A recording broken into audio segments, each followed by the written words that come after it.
Téléspectateurs de la chaîne YouTube Jonas Lonkutumpa, la chaîne officielle, suivez désormais votre nouvelle émission Va et dis-leur.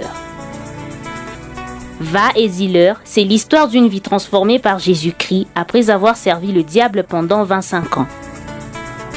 Va et dis-leur, c'est l'histoire du pasteur Jonas Lonkutumpa la Yedidia, aujourd'hui serviteur de Dieu, jadis sataniste. Hormis le témoignage du pasteur Jonas, plusieurs thématiques seront abordées dans différents numéros de cette émission. Pour ne rien rater, abonnez-vous sur votre chaîne Jonas Lonkutumpa, la chaîne officielle. Aimables internautes, aimables téléspectateurs, vous tous qui aimez suivre cette chaîne YouTube Jonas Lonkutumpa, la chaîne officielle, bienvenue à ces nouveaux numéros de l'émission Va et dis-leur. Va et dis-leur, c'est pratiquement cette recommandation que l'Éternel Dieu a donnée à son serviteur, le pasteur Jonas Lonkutumpa Yedidia, qui est avec moi sur ce plateau. Pasteur, bonjour. Bonjour frère Tété. Vous allez bien, pasteur? Et le Seigneur nous fait grâce, ça va. Voilà, alors aujourd'hui on est encore là par la grâce de Dieu, comme vous l'avez dit. On va poursuivre cette émission. C'est pratiquement le 15e numéro de l'émission Va et dis-leur. Et chaque émission a sa particularité, ses révélations, et chaque émission a sa communication. Oui, c'est vrai. C'est une émission basée sur une recommandation divine, Va et dis-leur. Et chaque fois, à chaque numéro correspond une matière particulière. Et aujourd'hui, comme le sujet sur la magie indienne est tellement vaste, donc ça prend quelques numéros. Donc même l'émission d'aujourd'hui, le temps ne va pas nous permettre de tout dire. Voilà. Donc, alors, on va poursuivre. En tout cas, c'est pratiquement un espace approprié pour tout dire. Et alors, pasteur, la fois dernière, vous étiez toujours en train de parler de la magie indienne, tout en parlant aussi de votre initiation dans la magie indienne. Alors, je pense que vous allez poursuivre aujourd'hui. Oui, aujourd'hui, je continue avec toujours la magie indienne, mais cette fois-ci, je vais parler sur aussi un thème très important. Donc, c'est par rapport à l'âme, où nous devons demander au Seigneur de tirer l'âme de la prison. Oui, quand nous prenons la parole de Dieu, nous sommes dans le psaume 142. Psaume 142. Le psaume 142 et le verset 8. Le psaume 142 et le verset 8. Le psaume 142, le verset 8.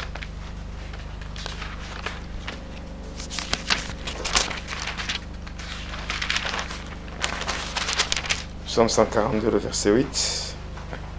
Je lis au nom de Jésus-Christ. Fais sortir mon âme de la prison, afin que je célèbre ton nom. Les justes viendront m'entourer quand tu m'auras fait du bien. Amen. Amen. Alors nous allons recommander cette émission entre les mains du Seigneur. Oui, éternel, notre Dieu, notre Père, au nom de Jésus-Christ, notre Seigneur. Nous te disons merci une fois de plus pour cette opportunité que tu nous accordes de pouvoir parler de ta part. Selon qu'il est dit, si on ne parle pas ainsi, il n'y aura point d'aurore pour le peuple. Nous sommes là, ô Dieu, pour ta gloire. Nous voulons que tu nous prennes en charge, que tu nous soutiennes par ta droite triomphante, que tu nous couvres dans ton sang, que ton sang nous rende invisibles et inébranlables, afin que le trait enflammé de l'ennemi sur nos vies soit sans effet au nom de Jésus. Soutiens-nous, Seigneur. Laisse, ô Dieu, que cette émission soit donnée sous la mouvance du Saint-Esprit afin de toucher de convaincre, de corriger et de ramener sur le droit chemin tes enfants. Que la gloire te soit rendue en toutes choses, car tu es Dieu. Au nom de Jésus-Christ. Amen. Amen. Je parlais de l'âme. Donc, nous devons faire de fortes prières au Seigneur en train d'implorer sa grâce, et que par la grâce, que Dieu parvienne à tirer les âmes de la prison. L'âme de toute chair, c'est son sang. Vous allez constater que dans le monde de ténèbres, les agents de Satan boivent le sang. Pourquoi ils boivent le sang? C'est pour emprisonner les âmes. Dès que le sang est bu, directement l'âme de la personne est en prison. Oui. Non, en fait, lorsqu'on tue une personne et qu'on boit son sang... Même lorsque, il y a des fois, la personne n'est pas encore morte, mais son sang est déjà bu. Comment ça? Voilà, c'est ça que je vais expliquer aujourd'hui par rapport à la magie indienne. Il y a tellement beaucoup de choses. Il y a des personnes qui marchent, mais qui sont déjà prisonnières, c'est-à-dire leurs âmes sont liées dans le ténèbre. Or, l'homme en soi, l'homme est tripartite. L'homme a un corps, qui est cette enveloppe charnelle. Et de deux, l'homme a un esprit, c'est-à-dire la force qui fait mouvoir le corps. Et l'homme a aussi ce qu'on appelle l'âme. L'âme, c'est le domaine de la volonté, de la décision, des émotions et tout. Donc toutes ces choses sont logées dans l'âme. Et ainsi, lorsque l'âme est prisonnière, la personne n'est pas en mesure de se contrôler. Oui. Parce que la personne n'est pas en mesure de se contrôler. L'esprit fait mouvoir le corps, mais le corps, c'est l'enveloppe charnelle. Mais en fait, l'âme, c'est l'âme en fait, qui est la personne elle-même. Ce n'est pas l'esprit. Non, c'est l'âme. Mais la Bible dit qu'en réalité, dans l'homme, c'est l'esprit. La Bible dit, c'est dans Job. Job 32, 8. Ouais. La Bible dit, en réalité, dans l'homme, c'est l'esprit, le souffle du Tout-Puissant, qui donne l'intelligence. Mais l'homme, quand Dieu a soufflé dans l'homme, il a fait de l'homme une âme vivante. Et nous savons très bien, même Jésus n'est pas venu pour sauver les esprits. Il est venu pour sauver l'âme. Pour sauver les âmes. Quand on lit dans la Bible, si le Seigneur était venu pour sauver les esprits, c'est que le diable serait le premier candidat au salut. Parce que le diable n'a pas d'âme. Voilà pourquoi c'est difficile pour le diable de changer. Mais une personne, l'homme a tellement de privilèges auprès de Dieu. Mais on peut dire que de toutes les créatures, oui, uniquement l'homme... Ce n'est que l'homme. Ce n'est que l'homme qui a l'âme. Qui a l'âme. Oui, qui a l'âme, donc qui est tripartite. C'est-à-dire que l'homme a l'âme, l'homme a l'esprit, l'homme a le corps. Voilà. Mais l'esprit permet à l'homme de communier avec Dieu. Oui. Parce que Dieu est esprit. Et l'homme peut communier avec Dieu passant par l'esprit. Voilà pourquoi les trois parties de l'homme ont chacune sa propre nourriture. La nourriture du corps, c'est le manger et le boire. La nourriture de l'âme, c'est la parole de Dieu. Et la nourriture de l'esprit, c'est la prière. Et ainsi, par la prière, l'esprit de l'homme peut communier avec l'esprit de Dieu. Voilà. Maintenant, l'homme avec son âme, cette âme peut être nourrie. L'homme peut être dans le mal, mais lorsque l'âme est nourrie par la parole de Dieu, l'homme peut retourner à la raison. Voilà. Oui, parce que l'âme, lorsque l'âme est nourrie par la parole de Dieu, ça permet à l'homme de changer sa façon de voir les choses. Parce que nous devons vivre notre vie à la lumière des Écritures. Or, les Écritures, c'est ça la parole de Dieu. Voilà. En fait, l'âme joue un rôle très important. Partant de ce que on voit que les comportements que les personnes affichent. Le comportement est lié à l'âme. Voilà. Il y a donc les émotions, les sentiments, la volonté, toutes ces choses sont logées dans l'âme. Cette volonté de faire le bien et le mal. Oui, c'est dans l'âme. Donc s'il y a un problème là-bas, c'est déjà, ça va dérouter. Mais quand il est question de punir les trois parties, Dieu punit quoi entre les trois parties? Le corps. Non. Dieu punit l'âme. Lisez bien, dans Ézéchiel, il dit, hein, il est bien dit, c'est l'âme qui pêche, c'est celle qui mourra. Mais l'esprit n'est pas cité là-bas. Ah non, c'est l'âme. Quand on entre dans le livre d'Ecclésiaste, on verra comment les trois parties sont reliées entre elles par ce qu'on appelle le cordon d'argent. Et dès que l'homme meurt, les trois parties se séparent. Je pense que lorsque je parlerai sur le mystère de la mort, je vais expliquer comment le corps, l'âme et l'esprit se séparent. Et la Bible dit que ne craignez pas celui qui peut tuer le corps, mais il faut craigner plutôt celui qui peut tuer le corps et l'âme. Est-ce que le diable peut tuer l'esprit ou l'âme? Le diable a même la capacité de tuer vraiment l'homme qui craint Dieu. Il n'y en a pas. Non, en fait, prenons une personne qui ne craint pas Dieu. Une personne qui ne craint pas Dieu, avant même que cette personne soit atteinte par le diable, cette personne est déjà morte. Oui. C'est-à-dire, il y a des gens, des morts, mais qui marchent. C'est-à-dire, la vraie vie, c'est Jésus-Christ. Quand quelqu'un n'a pas Jésus, il n'a pas la vie. Bon, en fait, donc, quand vous vivez comme ça sur cette terre, et que vous avez une vie, cette vie-là, Jésus n'est pas présent. C'est que vous n'avez même pas la vie. Alors, je veux dire que parfois, nous voyons que les sorciers qui tuent, en fait, qui font des sacrifices en tuant les êtres humains. Alors, en fait, je me dis, ils s'attaquent au corps et à l'âme, et aussi à l'esprit? Non. Il s'attaque à l'âme. Parce que une fois que l'âme est désorientée, dérangée, cette âme fait à ce que la connexion spirituelle soit aussi bloquée. Ici, quand on dit dans 1 Corinthiens 6, 17, elle veut dire, c'est lui qui s'attache au Seigneur. Il est avec lui un même esprit. Ça veut dire, pour que la communion de l'esprit se fasse, il faut d'abord, il y a une condition. Il faut que la personne soit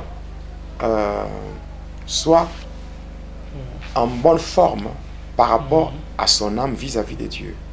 C'est ainsi que vous allez lire, la Bible dit, je souhaite que tu prospères à tous égards comme prospère l'état de ton âme. Oui, donc quand l'âme prospère bien, c'est que la personne est sauvée. Oui, là, le salut, ce n'est pas le salut n'est pas un salut accordé aux esprits, c'est le salut accordé aux âmes. Quelqu'un qui a une âme qui prospère bien, c'est que cette personne est déjà sauvée. Voilà. Et au ciel, c'est quelle partie qui ira au ciel? Partie qui... Bon, c'est ce que je vais expliquer dans le mystère de la mort. En fait, on va aller. Je vais expliquer dans le mystère de la mort. Il y a le paradis. Oui. Il y a le paradis qui n'est pas à confondre. Le paradis qui n'est pas à confondre avec le ciel. Il y a aussi, donc, il y a le paradis qui doit être comparé négativement avec le séjour des morts. Oui, le séjour des morts. Le ciel aussi, le contraire. Le ciel, c'est l'enfer. Or que l'enfer, ce n'est pas le séjour des morts. Donc, ce sont ces choses-là. C'est comme Jésus. Quand il disait dans Luc 23, quand il disait au brigand, il dit, aujourd'hui, toi, tu seras avec moi dans le paradis. Il parlait de quoi? Il parlait du paradis. Mais pourquoi il n'a pas dit, toi, avec moi, tu seras avec moi dans le ciel? Le paradis, c'est le lieu de repos. Le séjour, pour ceux-là qui ont bien marché avec le Seigneur par rapport à leur séjour terrestre. Mais là, ce sont des choses qui sont faciles, mais qui sont difficiles à comprendre. De comprendre, mais il faut qu'il y ait quand même des éléments concrets pour que cela serve de support afin de bien expliquer ces choses-là. Mais je pense que nous allons revenir parce que, le témoignage est encore vaste, parce que je peux encore dire que Jusque-là, nous n'avons même pas encore fait le 1 quart. Oui. Donc, Voilà. nous ne sommes qu'au début du témoignage. Oui. Je profite de l'occasion pour saluer mes frères qui me suivent. Donc, mes frères qui me suivent. Là, je salue mon frère qui est à Johannesburg. C'est le frère Simon, Simon Zabana, qui est en Afrique du Sud. Donc, je les salue en passant. Alors, il y a beaucoup de gens à saluer, mais aujourd'hui, je salue d'abord, bon, le Seigneur me met à l'esprit, le Seigneur me met à cœur de saluer le frère Simon, Simon Zabana. Donc, un frère très bien. J'étais avec lui à Rosentenville, à Johannesburg. Et je suis resté chez lui dans sa maison. J'ai vécu dans sa maison pendant plus d'1 mois, avec lui, chez lui, à la maison, oui. Donc, c'est un homme très bien qui m'a beaucoup soutenu en Afrique du Sud. Voilà. Et, je parlais de la magie indienne. Je reviens maintenant au témoignage. Oui. D'accord. Alors, parlant de la magie indienne, j'ai dit qu'aujourd'hui, je vais parler sur l'âme. Pourquoi parler sur le problème de l'âme? J'ai dit que il y a des gens qui vivent. C'est-à-dire, dans le monde de ténèbres, c'est-à-dire que quand on veut tuer quelqu'un, on peut d'abord orchestrer la mort de la personne, c'est-à-dire, on prévoit, on boit d'abord le sang. Après avoir bu le sang, on prévoit la circonstance du décès. Et on donne aussi un délai à la personne. C'est-à-dire, le sang est déjà bu, mais la personne vit dans un délai. Quand le délai va expirer, la personne mourra selon la circonstance prévue pour son décès. C'est comme ça qu'il y a beaucoup de gens. Il y a beaucoup de gens qui marchent, mais c'est déjà fini. Dans le monde de ténèbres, c'est fini. C'est déjà fini, on les a déjà sacrifiés. Mais si ces gens vivent, c'est juste par rapport à un délai qui a été donné, c'est tout. Dès que le délai là va arriver à sa fin, ou le délai va expirer, c'est la mort. C'est la mort qui va se concrétiser. Voilà. Alors, quand j'étais là-bas à Kilela Balanda, donc au village natal, alors je restais chez mon oncle. 3 jours plus tard, c'était vers minuit. Adèle et le maître étaient arrivés. Ils étaient arrivés, ils avaient atterri au niveau. C'était la nuit, donc à minuit, ils avaient atterri au niveau de l'église de Saint-Michel, l'église catholique, une grande église qui est construite là-bas, qui avait été construite par des missionnaires catholiques. Alors c'est là que ils avaient atterri. Et je les avais rejoints là-bas. Je les avais rejoints et on avait parlé. Alors j'étais resté là jusqu'au petit matin. Moi, j'étais rentré chez mon oncle, donc le jeune frère à mon père. C'est là que j'étais rentré. Moi, je sortais à travers le mur pour les rejoindre comme cela. Et de la même manière, j'étais rentré. Alors pendant le jour, je faisais semblant de faire la visite du village. Là, les lieux avaient des commerçants qui venaient avec leurs marchandises pour faire des trocs. Alors c'est comme ça que moi, j'étais parti le voir et on avait fixé un rendez-vous. On avait fixé un rendez-vous et un programme précis par rapport aux activités qu'on devait faire là-bas. C'est comme ça que qu'est-ce que j'avais fait? Le maître nous avait d'abord remis de l'argent. Il était question de jeter ça en route pour que la personne qui pourrait ramasser devait être sacrifiée. Et c'est comme ça que c'est ça qui s'était passé. On avait jeté l'argent et la calebasse de notre maître était remplie du sang. Ce sang-là, on devait l'utiliser comme carburant pour aller à Kisangani. Voilà. Ainsi, on avait fait cela. Et mon maître avait donné des instructions. Il avait dit que là où nous partons, nous allons voir d'autres choses que nous n'avons jamais vues. Par conséquent, il faut se préparer. Parce que là où nous devons aller, ce qu'on va rencontrer, certainement humainement parlant, ça peut provoquer la panique, ça peut provoquer l'étonnement et tout. Mais s'il faut aller et espérer aussi rentrer, il faudra que nous soyons dans un état de jeûne. Jeûne sans manger, sans boire. Et pendant tout ce temps, tout ce qu'on avait à faire, c'est c'était seulement répéter les incantations. Donc, répéter, faire la récitation des incantations pour résister aux différentes créatures qu'on devait rencontrer là-bas. C'est comme ça qu'on devait entrer en jeûne de 5 jours. Jeûne de 5 jours à sec, sans manger, sans boire, pendant 5 jours. Et moi, je restais chez mon oncle, on me présentait à manger, je faisais semblant, et tout. Je leur disais que moi, je vais manger seulement le soir. Je ne me sentais pas bien et tout. C'était des raisons que j'avançais parce qu'on était en jeûne. Alors, c'est comme ça que la nuit, lorsque je me mettais à table, je voyais lorsqu'ils étaient distraits, lorsqu'ils étaient dans leur chambre, moi, je restais là, dans leur salon, en train de me distraire. Et après, je sortais avec la nourriture, j'allais jeter ça. Et cela pendant 5 jours. Et le 5e jour, c'était la nuit. C'était la nuit, je les avais rejoints là-bas, au niveau de l'église, à côté de l'église Saint-Michel. Et lorsque nous étions là, le maître avait une natte, une simple natte. C'était spirituellement, non, physiquement? Physiquement. Il avait une natte. Il avait mis une natte par terre. Il avait étalé la natte. Alors, au devant, il avait mis la calebasse qui était remplie du sang. Et ce sang-là qu'on devait utiliser comme carburant. Alors, moi, donc lui-même, s'était assis sur la natte.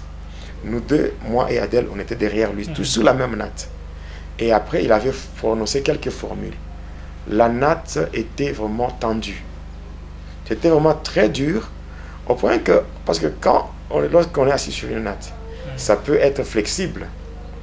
Flexible. Mais à ce moment-là, quand il y avait prononcé cette incantation, la natte était vraiment tendue. Elle était devenue très très rigide, très solide, au point que quand il continuait avec les incantations, la natte commençait à se lever. Et nous qui étions au-dessus, on était en train de monter en hauteur. Alors c'est comme ça, quand on montait, arrivé à une certaine hauteur, la natte commençait à tourner. Et après, on avait fait le contour du temple là, catholique, c'était l'église Saint-Michel. Après le premier tour, deuxième, troisième tour, et c'est comme ça que la natte commençait à s'envoler. Et là, on partait à une grande vitesse. Et nous étions assis sur la natte. Assis sur la natte. Ce n'était pas un esprit. Nous étions là physiquement sur la natte. Et la natte... C'était à quelle heure comme ça? Au-delà de minuit. Nous étions à 3 assis sur la natte et puis on partait. Mais comment vous avez quitté chez vous, chez votre oncle? Chez mon oncle, j'étais sorti à travers le mur. Je les avais soumis tous à un sommeil magnétique, donc je les avais hypnotisés. Et j'étais sorti. Et votre corps n'était pas dans la maison? Comment? J'étais sorti avec mon corps. Je sors avec mon corps. Oui. J'étais sorti avec mon corps. Je passe à travers le mur et nous étions partis. Oui. Nous étions partis là-bas à Kisangani. Mais avant d'arriver à Kisangani, on avait atterri à un endroit, donc dans une contrée qu'on appelle Kalemi, à Kalemi. Et précisément au croisement de deux cours d'eau. Il y a la rivière Lukuga et le lac Tanganyika. Au croisement de ces deux cours d'eau, c'est là, au point de rencontre, qu'il y a une ouverture, une porte qui donne l'accès à un autre monde. C'est le monde dirigé par Remaya. Remaya, on l'appelle encore Marie-Rose. Voilà, c'est là qu'on devait descendre. On laisse la natte, puis nous étions descendus là, en profondeur. Il y a un monde spirituel sous-marin qui est dirigé par Remaya, la déesse de fleuves et de mer. Et on l'appelle encore Marie-Rose. Dans le mysticisme catholique, on l'appelle Marie-Rose. On l'appelle encore Exemaya ou Marie Auxiliatrice. Voilà. Et nous étions descendus là-bas. Et dans son département, là, au fond de l'eau. C'est là que, par exemple, au niveau de notre pays, lorsqu'on cherche à provoquer des épidémies, des maladies, des épidémies comme la dysenterie, le choléra, et tout, il y a une marmite là au fond. C'est à partir de là qu'on mélange certaines choses là, on fait des pratiques et on jette des maladies qui se présentent sous forme des épidémies, et qui ravagent beaucoup de vies humaines. Des épidémies, des adultes, des enfants et tout. Il y a beaucoup de choses qui se font à partir de là. Et c'est encore là, dans ce même département, que se trouve le démon les démons qui contrôlent tous les ivrognes du monde. Hein, c'est un démon donc, qui porte un nom. Et son nom, c'est le nom d'une bière, ou je dirais le nom même qu'on a donné à une liqueur forte. C'est cette bière qu'on appelle Johnny Walker. Hein, Johnny, bon, c'est écrit Johnny Walker. Bon, des fois on prononce Johnny Walker. Voilà, c'est le nom d'un démon qui contrôle beaucoup de gens qui sont dans l'ivrognerie. Et aujourd'hui, quand vous regardez bien, même dans nos églises, il y a des gens qui se disent chrétiens, mais qui sont des ivrognes. La Bible dit, ne vous enivrez pas du vin, c'est la débauche, mais soyez remplis de la puissance du Saint-Esprit. Voilà. Alors, nous étions là-bas, et après, quand nous étions sortis, mon maître avait une bouteille vide. Il avait pris une quantité d'eau, il l'avait mis dans la bouteille, et nous étions partis. On a quitté Kalemi pour arriver, cette fois-là, à Bukavu. Quand vous arrivez à Bukavu, il y a un barrage, hein, il y a une rivière qu'on appelle Kalima. C'est là où nous étions arrivés, et le maître avait pris encore de l'eau, il avait ajouté dans la même bouteille. Et nous étions partis de là pour arriver maintenant cette fois-là à Kisangani, sur la rivière Chopo. Donc ceux-là qui connaissent bien Kisangani savent très bien de quoi je parle. La rivière Chopo, il y a un grand barrage hydroélectrique. On appelle ça la force de l'Est. C'est là où nous étions arrivés. Arrivés là, nous étions à 3. Mais il y avait trois autres personnes qui nous avaient rejoints. Et au total, nous étions au nombre de 6. Donc il y avait 2 personnes qui étaient de l'armée, c'est-à-dire des soldats, de militaires qui étaient là. Il y avait aussi un certain professeur Massoudi de Kisangani. Et il y avait moi, mon maître et Adèle. Au total, nous étions au nombre de 6. Alors nous étions arrivés au bord de la rivière Chopo. Et lorsque nous étions là, il était question maintenant de faire des incantations. Et pendant qu'on fait des incantations, la première des choses que j'avais constatées, c'est qu'il y avait un silence total. Des deux, il y avait une obscurité totale. Il n'y avait aucun bruit, même pas le bruit d'un insecte. Rien. Et après, dans cette obscurité, la troisième des choses, c'est que sur la rivière, il y avait des grosses vagues. Et après ces vagues-là, maintenant c'était quoi? C'était un gros serpent qui était sorti. Et ce serpent avait 7 têtes. Donc un gros serpent comme ça qui pouvait avoir un diamètre pareil, mais qui avait 7 têtes. Et sur chaque tête, il y avait une sorte de luminaire. Hein, donc comme des projecteurs qui avaient éclairé l'espace là où nous étions. Et pendant qu'on était en train de voir tout ça, c'était terrible. Donc, vous voyez, pour la première fois, je vois un serpent de 7 têtes. Un serpent, voilà, c'est vrai, c'était vraiment terrifiant. Maintenant, pour résister à toutes ces choses-là, à cette créature-là, pour résister à cela, il fallait être dans cet état de jeûne. Imaginez-vous si les satanistes, pour résister aux démons et à ces créatures-là hideuses, ils sont obligés d'entrer dans le jeûne. Mais le chrétien, aujourd'hui, beaucoup de chrétiens n'aiment pas jeûner. Quand vous prenez les 10 commandements de Lucifer, parce que nous allons y arriver aussi, les 10 commandements de Lucifer, le premier commandement de Lucifer dit ceci: ne permettez pas aux chrétiens de prier et de jeûner. Parce que le diable connaît la puissance qu'il y a dans le jeûne. Et en lisant Matthieu 17, 21, Jésus-Christ dit ceci: cette sorte de démon ne peut sortir que par le jeûne et la prière. Voilà. Donc, les satanistes font des jeûnes. Et moi, j'étais dans un état de jeûne, et c'est ce qui m'avait permis de résister à cette créature-là. Voilà. Et pendant qu'on regardait, il y avait 2 créatures, il y avait 2 femmes qui étaient sorties derrière le serpent. C'était la déesse Maharashati et la reine de la côte. La reine de la côte. Vous allez vous rappeler, il y a un joueur qui était tombé en plein... Donc pendant un match de football, vous savez qu'il était frappé par la reine de la côte. C'était un professionnel là. Un professionnel, je crois, ça doit être un Camerounais. Un Camerounais. Oui. Oui. Il était mort, on parlait de tomber, on a parlé d'une crise cardiaque. Oui, je vois. Voilà, c'est un certain monsieur, son nom commence. Marc-Vivien Fouet. Voilà. Sa mort n'était pas naturelle, il était frappé par la reine de la côte. Il y a même un musicien qui est mort dernièrement sur scène. Les gens ont dit, ils ont parlé de beaucoup de choses, mais quand on chantait Maria Valencia, tout ça. Donc il y a tellement beaucoup de choses. Servez le diable, quand vous y allez, Beaucoup de gens voient seulement une seule face de la médaille, sans voir le revers. Donc, parce que quand vous regardez une médaille, il faut voir la face. Vous regardez aussi le revers de la médaille. Voilà. Parce que le revers de la médaille, c'est vraiment affreux. C'est dégoûtant. Pour ces musiciens-là, Maria Valencia, c'était autre chose. Mais c'est la reine de la côte, non? Oui.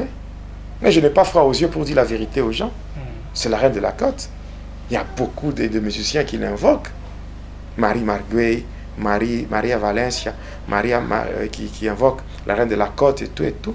Tout bon, d'abord, et que ce soit la reine Marachati, Maria Valencia, la reine de la côte et tout ça. Mais tous ces esprits dépendent d'une grande déesse qui n'est autre que Marie Marguerite. Oui, beaucoup de gens chantent. Beaucoup de faux musiciens qui font la musique, pour ne pas dire mondaine, ou moi je peux dire profane, c'est mieux, parce que musique mondaine, c'est un peu exagéré. Voilà. Alors, en voyant ces deux dames de ténèbres, le maître, parce que là, il y avait, avant même l'apparition du serpent, et même, donc avant l'apparition du serpent, ou je dirais avant l'apparition du serpent, et même l'apparition de ces deux dames, il y avait le professeur Massoudi qui faisait des incantations compliquées. Nous étions à genoux là-bas, il y avait des gestes kabbalistiques et tout, pour ouvrir le monde là de ténèbres. Et lorsque ce monde-là a été ouvert, et c'est comme ça que ces deux dames étaient sorties. Et en voyant ces deux dames, c'est comme ça que ces deux dames nous avaient invités afin que nous puissions les rejoindre, là où elles étaient. Et lorsque on les avait rejoints, derrière le serpent, nous étions entrés là-bas, et en entrant là-bas, c'est comme ça que nous nous sommes retrouvés dans un autre monde. On appelle ça le monde de Pandémonium, le monde de Lucifer, le monde de Satan, ce que beaucoup de gens appellent deuxième monde. Deuxième monde. Oui, nous étions dedans. Oui, nous étions dans ce monde-là. C'est le monde de Pandémonium. Le monde de Pandémonium, c'est un ensemble qui est divisé en 3 sous-ensembles. Donc, il y a premièrement le monde de Tartarus, c'est-à-dire l'endroit où le diable règne, avec les anges qui ont été précipités ensemble avec lui. Les anges déchus. Oui, les anges déchus. On appelle ça le monde de Tartarus. Deuxièmement, il y a le monde de Polion, c'est-à-dire l'endroit où règne le diable ensemble avec le sirène et les dragons. On appelle ça le monde de Polion. Voilà, c'est là qu'on trouve même les dragons continentaux. Je vais parler de ça. Et après, il y a le monde astral, c'est-à-dire l'endroit où vont ceux-là qui meurent loin de Christ, ceux-là qui meurent dans le péché, ils vont dans le monde astral. Et le monde astral est aussi divisé en 3 parties. Il y a premièrement le quartier des esclaves, deuxièmement la fournaise de Satan, et troisièmement le séjour des morts. Donc c'est comme ça. Là, c'est l'organisation du monde de Lucifer. Et c'est dans ce monde-là que nous étions entrés, et particulièrement dans la deuxième partie qui est le monde de Polion, là où le diable règne ensemble avec le sirène et les dragons. Et parlant de ces noms-là, j'ai déjà entendu ces noms dans des films comme Merlin, comme dans des films qui parlent plus de la magie. Oui, il y a beaucoup de films. Il y a beaucoup de films qui sont tournés dans le département du Prince Talos. Donc, le Prince Talos, oui, il y a beaucoup de films qui sont tournés dans son département, particulièrement de Polion, même l'inspiration de certains films, comme des films d'horreur. Parce qu'en fait, bon, quelle gloire Dieu peut avoir en effrayant les gens. Parce que quand on tourne des films, le film des vampires, le film des vampires, le film des cannibales, le film des zombies, tout ça, les films mystiques, les films des occultistes, et tout, les Merlins et tout. Mais l'objectif, c'est quoi? C'est créer la peur. Parce qu'une fois que vous avez la peur, donc vous êtes déjà désarmé. Oui. C'est comme quand vous êtes en train de vous battre avec quelqu'un. Le combat n'a pas encore commencé. Déjà, vous êtes en train de trembler. Donc vous êtes déjà vaincu d'avance. C'est comme ça qu'il faut. Ça permet de désarmer. Il y a des films là qu'on ne peut pas regarder. Il y a d'autres films avec inspiration démoniaque, comme les films qui passent sur Novelas. Vous voyez la chaîne là qu'on appelle Novelas. C'est une chaîne de fait, je dirais comment. Ça entraîne beaucoup de gens à l'impudicité, à l'adultère, donc à la perversion sexuelle. Il y a des films tels que le film là qu'on appelle Marie-Mar. Mais ça c'est simple, c'est clair, c'est Marie-Mar, c'est Marie Marguerite. Marie-Mar, n'est-ce pas? Marie Marguerite. Quand vous regardez, c'est une femme qui vit dans le monde spirituel sous-marin. Vous allez voir même dans le générique là, vous allez voir une femme qui sort avec une partie, comme une sorte de nageoire caudale de poisson. Bon, quand on vous montre toutes ces choses, les gens sont là en train de regarder. Le diable aime passer par des choses qui sont tellement subtiles, mais il fait passer un message. C'est seulement les gens qui sont avisés qui peuvent comprendre que ici il y a des problèmes. Et on peut dire que derrière les maisons cinématographiques, il y a des satanistes la majorité qui essayent de véhiculer des messages. Les grandes stars du monde, les grandes vedettes dans l'industrie du cinéma, ils sont des satanistes, non? De grands satanistes alors, des membres de sociétés secrètes mystiques qui sont dans des loges et qui font des choses en faisant la publicité de Satan. Dernièrement, j'ai appris qu'il y a même des maisons qui tournent de dessins animés pour enfants. Il y a de ceux-là qui sont d'obédience franc-maçon. Oui, mais c'est l'initiation, non? C'est l'initiation au travers de dessins animés. C'est l'initiation. Le monde dans lequel nous sommes, c'est un monde qui est sous le contrôle de Satan. Et il n'y a que ceux qui sont attachés à Jésus qui peuvent échapper à toutes les ruses de Satan. Oui. Nous étions entrés dans ce monde-là. Je pense que lorsque je reviendrai avec beaucoup plus de détails, moi, quand je donne mon témoignage, donc, je sais que le diable, il est tellement mal à l'aise quand je témoigne. Pourquoi? Parce que je témoigne, je donne des précisions et les détails afin d'enlever toute zone d'ombre. Nous ne sommes pas là pour témoigner afin comment dirais-je, d'épater les gens. Mais nous sommes là pour dévoiler les œuvres de ténèbres. Il est dit, nous ne pouvons plus prendre part aux œuvres infructueuses de ténèbres. Par contre, nous devons les condamner. Et nous les condamnons avec la dernière énergie afin que les enfants de Dieu soient éclairés et qu'ils sachent comment prendre maintenant des mesures conséquentes pour faire leur combat spirituel. Parce qu'un combat spirituel, quand vous n'avez pas les éléments, vous ne pouvez pas descendre sur le terrain du combat spirituel. Vous risquez d'être frappé. Vous risquez d'être frappé parce que par la ruse du diable. Parce que vous vous battez sans précision. Voilà, nous étions entrés là. Et c'est là que j'avais vu beaucoup de choses. J'avais vu les créatures uniquement féminines. Les princesses, les sirènes, les duchesses, les reines, et la déesse Marashati. J'avais vu. Et par après, c'est là que le mariage m'avait été proposé. Parce qu'on avait traîné là-bas, on avait visité, tout ça.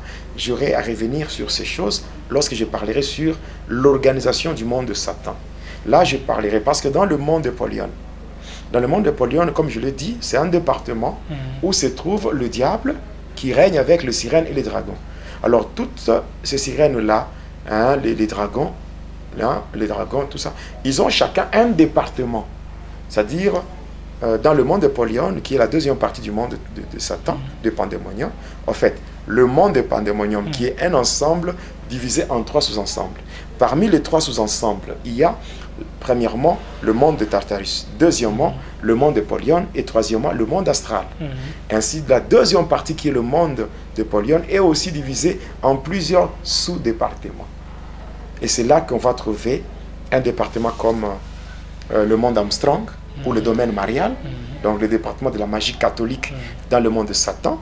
On va trouver le monde Zeppelin, on va trouver le monde des Eucalyptus, on va trouver le monde du dragon de la mer, on va trouver le monde de Gouldes, qui est dirigé par le dragon des montagnes, Zeus. Il y a le monde de la sirène Maïmouna.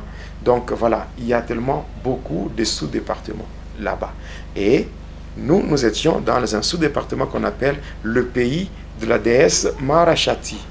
Voilà. Et c'est comme ça qu'on avait parlé de beaucoup de choses. Et jusqu'à ce que notre temps de rentrée était arrivé. Et nous étions rentrés. Je suis rentré au village. Voilà. Eux m'avaient laissé au village. Après quelques temps, j'avais pris le camion donc, de transport pour quitter le village et rentrer à Likassi. Quand je suis arrivé à Likassi, bien sûr, après, j'étais parti parce que mon oncle m'avait appelé par rapport aux grandes vacances. C'était une période des grandes vacances. Alors c'est comme ça que j'étais parti à partir du mois de juillet. J'étais parti là-bas. Maintenant, quand les vacances avaient pris fin, c'est comme ça que eux m'avaient rejoint pendant le temps de vacances. Et après ces vacances-là, nous étions rentrés à Likassi. Alors quand j'étais rentré à Likassi, j'étais censé continuer avec ces pratiques-là. J'étais censé continuer. Et c'est ainsi qu'un jour, mon maître m'avait invité chez lui. Bon, quand j'étais allé là-bas, j'avais déjà trouvé Adèle. Adèle, elle était déjà là. Alors quand je l'avais trouvée, bon, nous étions là, et le maître avait sa bouteille. Cette bouteille-là était déjà remplie d'eau. Donc l'eau qu'il avait prélevée à différents endroits, à Kalemi, à Bukavu et à Kisangani, c'est ce qui avait fait que la bouteille était pleine. Maintenant, il dit, ok, venez. Donc quand nous nous sommes retrouvés là-bas, il était question maintenant de l'accompagner à la rivière. Donc à Likassi, nous étions partis dans la commune de Panda. C'est la commune de Panda. Quand nous étions arrivés là-bas, il y a un pont qui a la forme de la lettre Z, qui a été construit ce pont qui a été construit par le militaire d'un département qu'on appelle la génie civil. Génie civil. Voilà, c'est là qu'ils avaient construit ce pont-là. Alors nous étions arrivés là-bas. Maintenant nous étions à la rive et le maître avait pris le contenu de la bouteille et il avait déversé cette eau-là sur la rivière Panda. Voilà. Parce que là, le nom de cette commune-là de Panda vient de la rivière. C'est la rivière qui porte le nom de rivière Panda. Et sur cette rivière, il y a un pont là en lettre Z.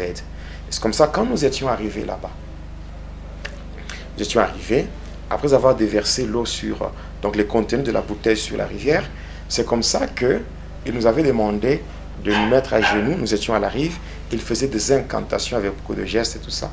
Et après, il y avait des grosses vagues sur l'eau. Et quand ces vagues-là étaient tombées sur la rivière, il y avait maintenant une dame. Une dame qui était sortie. Cette dame qui était sortie s'approchait de là où nous étions. Alors c'était une blanche. Elle était vraiment très belle. C'était une sirène. C'était une dame de mer. Alors elle était sortie. Elle n'avait rien sur son corps, à part une sorte de soutien-gorge. Et aussi, elle avait des bijoux, des bijoux sur son corps. Tout était en or. Et ça brillait quand elle sortait de l'eau là. Elle sortait de l'eau, elle brillait là. Et là, on l'a regardée et nous étions à genoux. On devait se prosterner pour dire. C'était une prosternation par rapport à cette grande dame de mer. Et nous avions fait cela. Et après avoir fait ça, qu'est-ce qui s'était fait? Elle s'était approchée et puis donc elle avait fait un plongeon dans l'eau comme ça. Elle est entrée dans l'eau. Et maintenant, quand elle était entrée dans l'eau, c'est comme ça que j'avais pu voir tout ce qu'elle avait comme membre inférieur. Elle n'avait pas de pieds. À la place, il y avait une sorte de nageoire caudale, comme ce qu'on voit chez le poisson. Voilà, c'est comme ça que j'avais compris que c'était une sirène. Et elle était partie.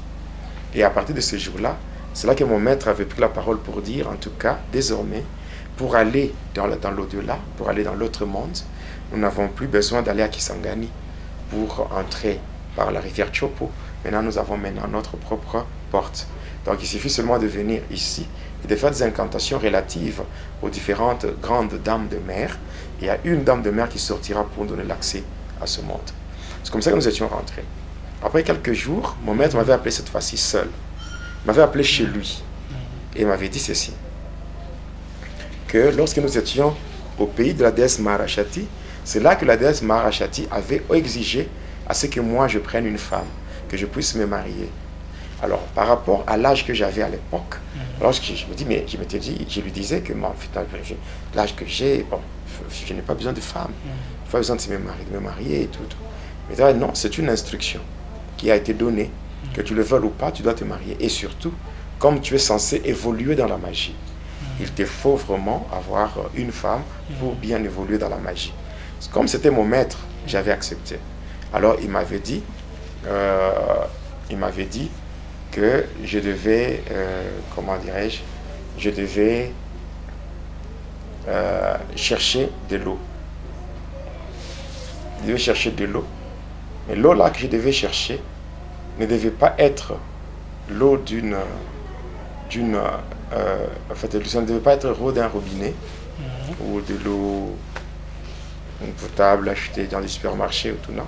Mais ça devait être de l'eau, soit l'eau de pluie ou l'eau de puits. l'eau de pluie ou l'eau de pluie. Et c'est comme ça que j'avais cherché, j'avais trouvé de l'eau de pluie, j'avais mis dans un vase. Et j'étais rentré avec ça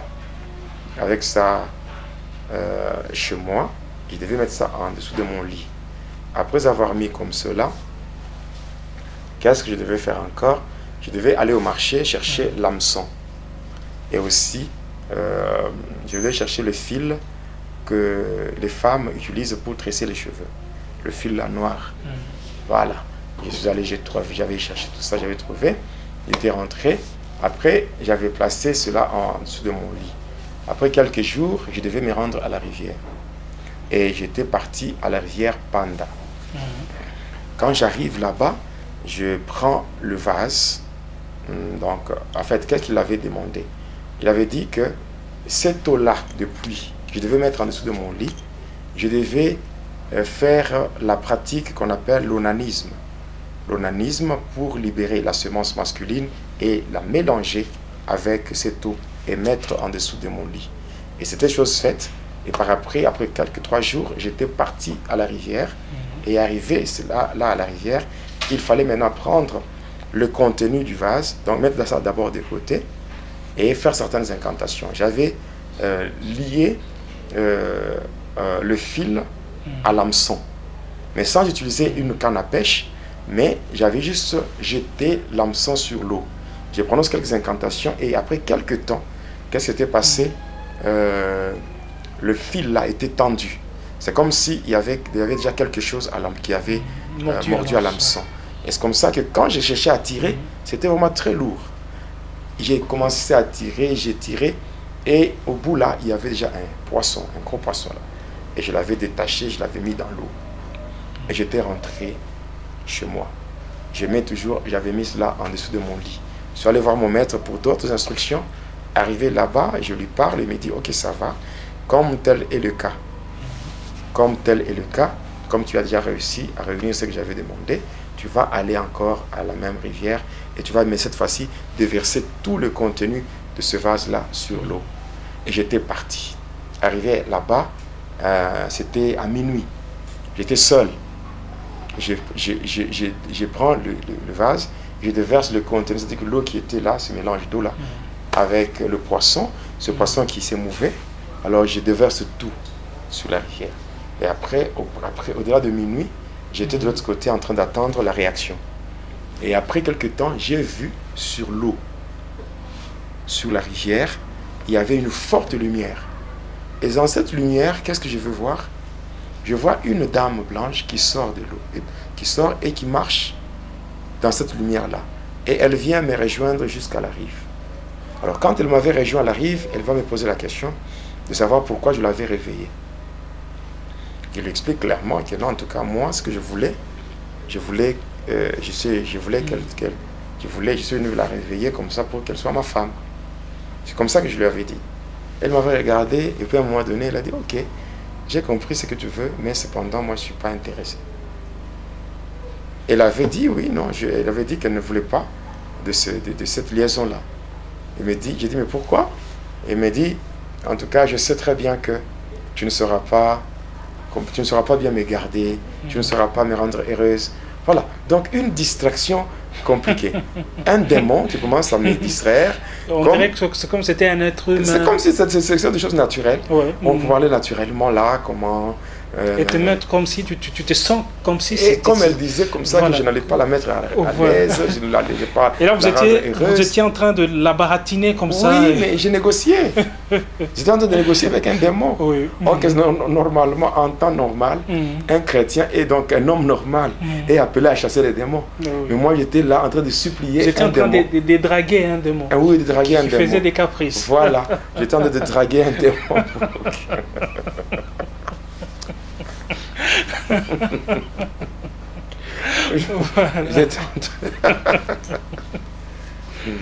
C'est drôle. Voilà. C'est drôle vraiment. Être envoûté, c'est une très mauvaise chose. Oui. Quand j'étais en train de draguer un démon, et au final, elle a dit ok, comme tu as beaucoup insisté, ça va, j'accepte. À une seule condition. Il faut que tu viennes te présenter chez nous. Ouais, c'est comme ça qu'il m'avait dit. Donc c'était comme un scénario d'une histoire normale. Voilà, et voilà. Le début d'une histoire d'amour. Voilà, et elle me donne un jeton de couleur jaune et me dit de la rejoindre. De la rejoindre là-bas dans son monde. Alors, ça va, elle était rentrée sur l'eau. Moi, je suis rentré voir mon maître. Le lendemain, j'ai vu mon maître. Je lui avais tout relaté. Il dit, ok, c'est bon. Maintenant, avant d'y aller, tu dis que les femmes de ce monde-là sont dotées d'une séduction terrible. Alors, par rapport à leur séduction, tu ne sauras pas leur résister. Et tu vas tomber. Et là-bas, si tu pars et que tu parviens à tomber avec une femme, pour en termes clairs, si tu parviens à coucher avec une femme de l'autre côté, dans ce monde-là, tu ne rentreras pas. Tu resteras là-bas pour toujours. Ah. Alors, pour que tu fasses un aller et retour, pour que ton départ ne soit pas un aller simple, alors qu'est-ce que tu dois faire? Tu dois entrer en jeûne. Encore le jeûne. Et cette fois-là, jeûne de 9 jours. 9 jours à sec, sans boire, sans manger. Et j'avais fait. Arrivé le 10e jour, j'étais parti toujours là-bas à la rivière. Cette fois-là, c'était à 23h30, je suis à la rivière. Je commence à faire des incantations relatives aux grandes dames de mer. J'ai fait des incantations et tout. Et après, je me mets à la rive. Et cette fois-là, arrivé à minuit, il y avait un vent violent. Donc un vent qui soufflait sur l'eau. C'est comme un ouragan. Donc ça soufflait tellement. Même là où j'étais, c'était terrible. Mais qu'est-ce qui s'était passé par après? Pendant que j'étais là, je vois des vagues, des grosses vagues. Et après ces vagues, c'est cette dame-là, cette sirène. Cette sirène-là qui était sortie lorsqu'on avait déversé le contenu de la bouteille avec mon maître et Adèle. Et c'est cette fois-là, c'est cette dame-là et cette dame de ténèbres qui sort. Voilà. Et elle sort là-bas. Moi, je suis à la rive. Et puis elle m'invite et dit, si je veux à ce qu'elle ouvre pour moi la porte, pour me donner l'accès à ce monde-là, il fallait que je la rejoigne là où elle était. Alors je quitte la rive, je descends dans l'eau. Et j'étais entré dans l'eau, je l'avais rejoint là où elle était. Et là où elle était, quand vous étiez en train de marcher sur l'eau ou nager J'avais nagé, et puis donc je suis arrivé là où elle était. Et quand j'étais devant elle, donc tous les membres inférieurs étaient dans l'eau. C'est seulement la partie supérieure qui était vraiment visible. Alors je la regardais, elle me dit de l'embrasser ou de la serrer fortement dans mes bras. Et là, je m'approchais et je l'avais serrée comme ça dans mes bras. J'avais serré une sirène dans mes bras. Et comme cela ne suffisait pas, elle dit non, pour que je te fasse entrer là-bas, il faut que tu introduises ma langue. Et tu introduises ta langue dans ma bouche. Et c'est comme ça qu'elle avait ouvert sa bouche et j'avais introduit ma langue dans sa bouche. Et le fait d'avoir introduit ma langue dans sa bouche, c'est comme ça qu'elle avait glissé sur mon corps. Elle est entrée en profondeur et s'était retournée comme ça. Et ainsi, avec sa nageoire caudale, elle avait agité l'eau. L'eau était montée jusqu'à descendre sur ma tête. Lorsque l'eau m'avait touché au milieu de la tête, c'est comme ça que j'ai commencé à descendre dans l'eau. J'ai commencé à m'enfoncer. Et pendant que je descendais dans l'eau, je descendais, et après un moment donné, je sens une main diabolique là me tenir au pied. Et cette main m'a commencé à me tirer. Et ça me tirait jusqu'à ce que j'étais en profondeur et j'avais même perdu connaissance. Et quand je perds connaissance comme ça, et quand je reviens à moi-même, je suis au fond de l'eau. Au fond, donc là je suis en profondeur. Et là, il y a un gros crocodile, c'est-à-dire un caïman, qui se présente devant moi. Et maintenant, ce caïman avait ouvert sa gueule. C'était le moyen de transport qui devait me prendre pour m'amener de l'autre côté. Je devais entrer dans sa gueule et m'allonger sur sa langue. Je devais m'allonger sur sa langue et en m'allongeant sur sa langue, je devais éviter ses crocs. De sorte que si... Donc je devais être... Donc je restais juste au milieu. De sorte que... Donc je devais rester au milieu de peur que une fois que je bouge d'un côté et que mon corps parvient à heurter une de ses crocs, et donc une de ses dents, c'est comme ça que une fois que je suis blessé, même une goutte de mon sang qui sort à cause d'une blessure liée à ces crocs-là ou à une de ses dents, c'est comme ça que si une goutte de mon sang sort, et là je devais mourir. Il devait mourir à l'intérieur de ce caïman. Et c'est comme ça que je m'étais allongé comme ça, jusqu'à ce que le caïman avait fermé sa gueule. En fait, ce caïman m'avait avalé. Et c'est lui qui m'avait transporté. Et j'avais perdu connaissance jusqu'à ce que le caïman m'avait vomi. M'avait vomi sur une route. Alors, je me retrouve sur une route. Une très belle route. Une route vraiment asphaltée. L'asphalte que j'avais vu de ce côté, ça ne peut pas se comparer avec ce que nous voyons dans ce monde. Et c'est comme ça que j'avançais. Je marchais. J'arrive à un niveau, il y avait une barrière. Il y avait une barrière. Quand j'étais arrivé là, il y avait une barrière. Et je ne pouvais pas traverser. Je ne pouvais pas traverser à cause de cette barrière. Alors, j'avais présenté le jeton de couleur jaune que cette femme m'avait donné. Et lorsqu'on s'était vu avec elle à la rivière, elle s'était présentée sous le nom de Hélène. Elle m'avait dit que son nom c'était Hélène Maïglo. Alors, elle m'avait présenté ces jetons. Et elle m'avait donné des jetons. Et c'est ce même jeton que moi aussi, à mon tour, j'avais présenté à la barrière. Après avoir présenté, ceux-là qui montaient la garde m'avaient laissé passer. Et en passant de l'autre côté, quand je devais traverser la barrière, c'est comme ça qu'une voiture était venue. Une voiture de couleur blanche. C'était une sorte de limousine. Alors, c'était arrivé là. Là, nous étions dans le monde de Polion. Alors, quand on avait ouvert la portière, j'étais monté. À ma grande surprise, il y avait un chauffeur qui devait me conduire jusque chez Hélène. Mais ce chauffeur était normal. Mais la seule chose qui était étonnante, c'est qu'il n'avait pas de tête. C'était comme ça. Mais un chauffeur sans tête. Il était comme ça, sans tête. Comment il va le rouler? Non, c'était ça.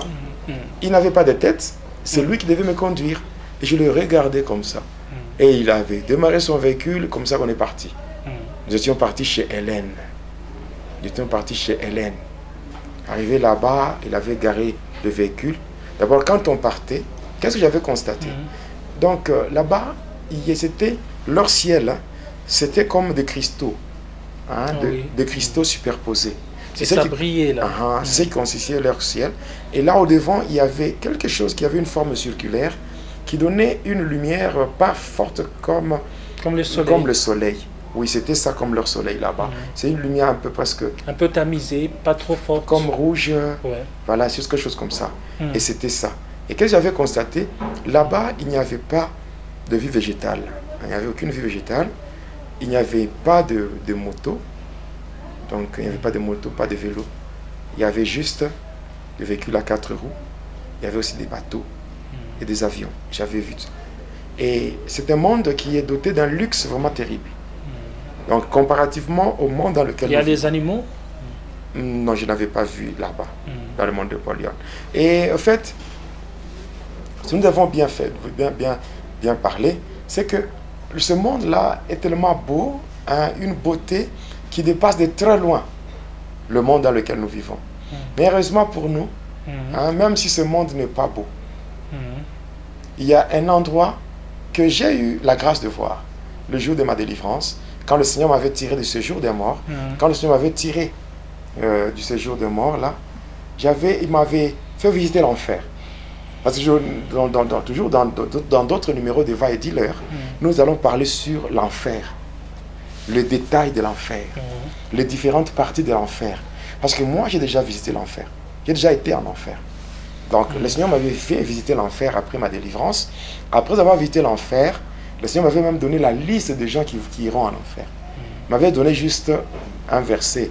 Il m'avait dit Apocalypse 21, verset 8. Voilà, c'est ça la liste de ceux qui vont hériter. Donc, ils vont aller en enfer, c'est-à-dire dans le feu, dans le lac de feu et de soufre, ce qui est pratiquement la seconde mort. Après, le Seigneur m'avait fait monter avec lui au ciel, dans le 3e ciel. Et dans le 3e ciel, j'ai eu à visiter le ciel. Après, le Seigneur m'avait montré la Jérusalem nouvelle, cette cité préfabriquée qui descendra lorsque le ciel et la terre fuiront pour laisser cette cité, comme on dirait le tabernacle de Dieu, où Dieu va habiter avec les humains. Voilà, j'ai déjà vu. Alors quand j'essaie un peu de faire une analyse, une comparaison, quand je compare le monde là, ce monde-là, le monde de Satan, le monde de Polion, Si je le compare avec le monde des humains, je comprends que le monde des humains n'est pas beau. Mais si je compare le monde de Satan avec cet endroit, l'endroit que le Seigneur Jésus est allé préparer pour nous, comme il a dit, il est nécessaire que je m'en aille chez le Père afin de vous préparer une place. Et je reviendrai vous chercher. Alors cet endroit est tellement beau, ça dépasse de très loin le monde de Satan. Donc, mes bien-aimés dans le Seigneur, ne vous inquiétez même pas. Ne vous inquiétez même pas. Dans ce monde ici, nous sommes ici pour un temps. Oui. Même le Seigneur a dit, je vous laisse dans le monde, mais sachez que vous n'êtes pas de ce monde. Je m'en vais vous préparer une place et je reviendrai vous chercher. Oui. Donc nous n'avons pas besoin d'envier le monde de Satan. Amen. Nous n'avons pas besoin d'envier le monde des occultistes. Mais nous n'avons qu'à rester fidèles à Jésus et attendre son retour glorieux. Et là, nous aurons l'accès à la Jérusalem nouvelle. Nous serons enlevés. D'abord, nous vivrons avec le Seigneur. Après, ce sera le millénium. Nous allons régner pendant 1000 ans avec Jésus. Et après le 1000 ans, après la guerre de Gog et Magog, et là, nous serons avec le Seigneur, oui, dans la Jérusalem nouvelle. Et là, ça sera la vie éternelle. Donc ça, c'est vraiment une évidence. C'est vraiment un acquis. Et donc, il n'y a personne qui peut enlever ça de mon cœur. Il n'y a personne qui peut soustraire ça de ma foi. Donc, non seulement j'ai la foi, mais moi, au-delà de la foi, ce sont des choses que j'ai déjà vues. Voilà pourquoi, pour un temps, pendant que je suis encore sur cette terre, je ne peux qu'accomplir la volonté du Seigneur, je ne peux que faire l'œuvre de Dieu, je ne peux que m'identifier à un messager qui est là pour rendre gloire au Seigneur au travers de mon témoignage. Et après, je sais que j'irai. Je vivrai éternellement dans la présence de mon Dieu. Voilà, alors je pense qu'aujourd'hui, nous allons laisser les internautes, les téléspectateurs de Va et Dealer en suspens, parce que on va continuer dans le prochain numéro. C'est bon. Je sais qu'il y a tant de choses à dire. On va continuer, aimables téléspectateurs, ne vous en faites pas. Alors, si c'est la toute première fois que vous avez l'occasion de nous suivre, n'hésitez pas de vous abonner sur la chaîne YouTube Jonas Lunkutu Pala, chaîne officielle. Jonas Lunkutu Pala, chaîne officielle. Abonnez-vous. En tout cas, que l'Éternel Dieu vous bénisse. Alors, pasteur, on va terminer. Oui, je termine. Avant d'exhorter ou de faire un appel, j'ai dit merci d'abord à tous mes frères et sœurs qui me soutiennent de partout dans le monde. Oui, tous les membres du ministère international, prions pour le monde. Ceux qui sont avec moi sur WhatsApp, dans le groupe Prions pour le monde 1, 2 et 3. Et même ceux-là qui sont avec moi sur Skype, qui sont avec moi sur Skype dans le groupe La puissance de la prière victorieuse. Et je salue. Là, je salue ma secrétaire par rapport au groupe Prions pour le monde. Je salue la secrétaire Maman Daniel qui est à Paris. Je salue ma fille bien-aimée Maria Paolina qui est en Irlande. Je salue ma mère qui est aux États-Unis, Maman Marie qui est aux États-Unis. Je salue Maman Abigail aux États-Unis, Maman Jocelyne. Je salue la sœur Tabitha en France. Je salue le pasteur, mon fils, le pasteur Isaac, Isaac Inoussa qui est au Niger. Donc je salue vraiment tout le monde. Je salue ma sœur Léon qui est en France. Je salue tellement tout le monde, Maman Jocelyne.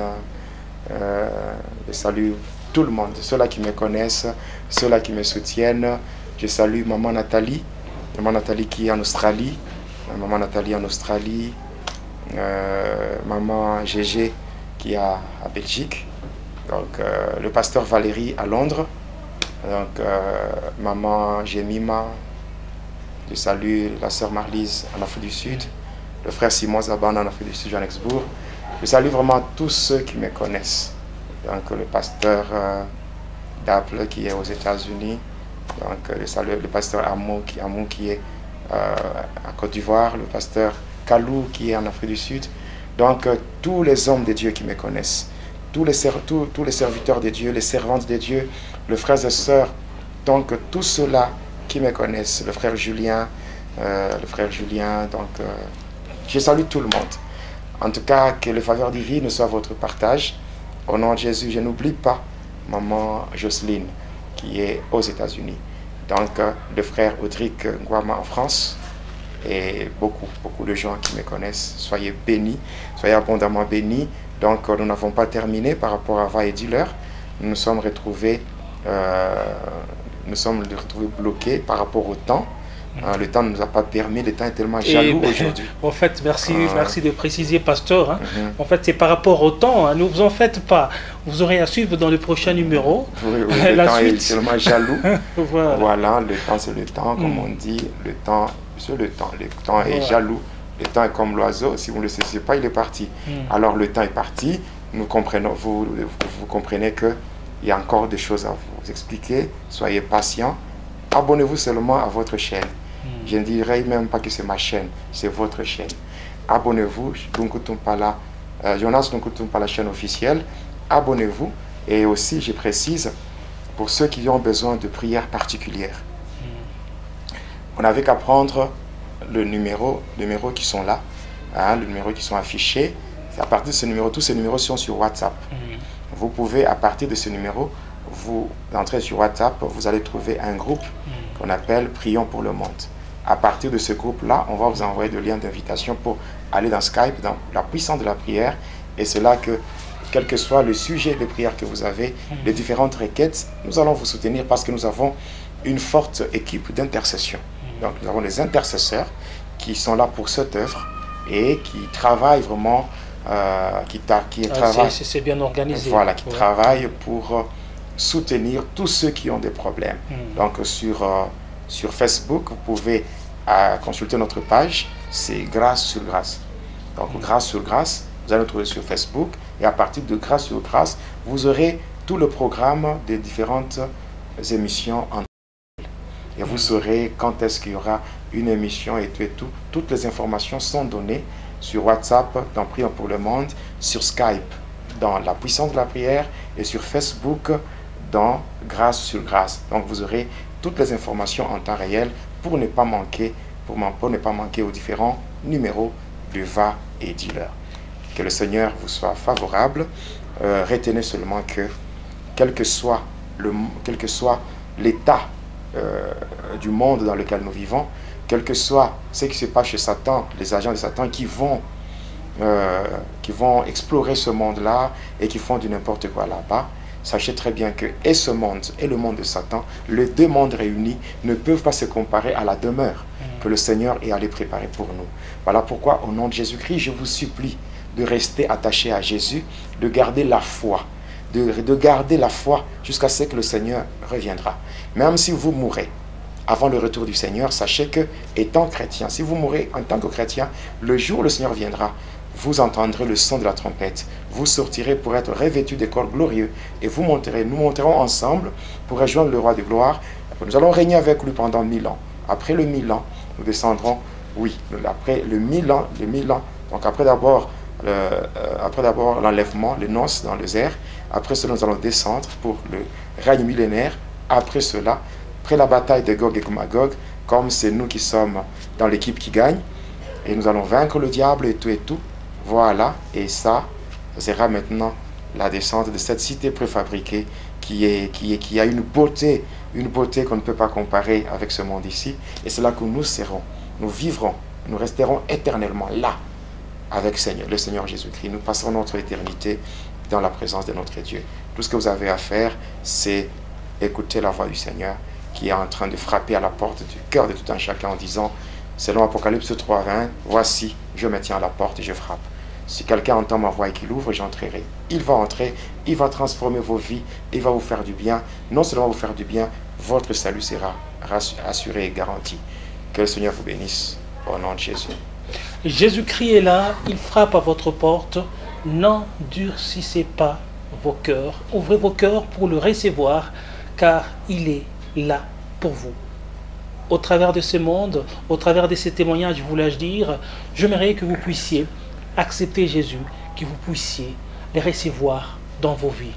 Que l'Éternel Dieu vous bénisse et merci du fait que vous étiez en train de nous suivre. Surtout, n'oubliez pas, abonnez-vous sur la chaîne YouTube Jonas Lunkutu Pala, chaîne officielle. Que Dieu vous bénisse. Téléspectateurs de la chaîne YouTube Jonas Lunkutu Pala, chaîne officielle, suivez désormais votre nouvelle émission Va et dis-leur. Va et dis-leur, c'est l'histoire d'une vie transformée par Jésus-Christ après avoir servi le diable pendant 25 ans. Va et dis-leur, c'est l'histoire du pasteur Jonas Lunkutu Pala Yedidia, aujourd'hui serviteur de Dieu, jadis sataniste.